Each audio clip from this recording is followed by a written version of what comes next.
Simple cooking, simple cooking channel. And boil some water and put in one potato, one small potato, just cut it up. Cut up and put in some sweet potato, a small amount, and a small carrot.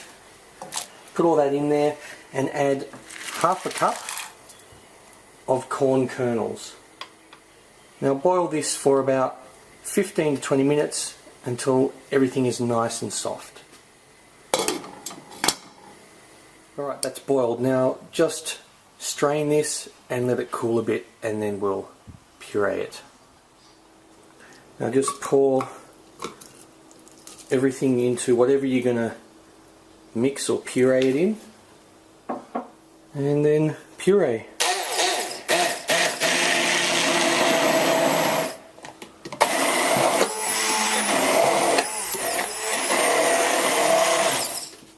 Just spoon in however much you're going to use.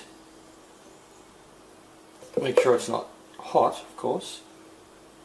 Now this can be frozen, so you can make a lot of it and freeze it. And this is for 6 months plus.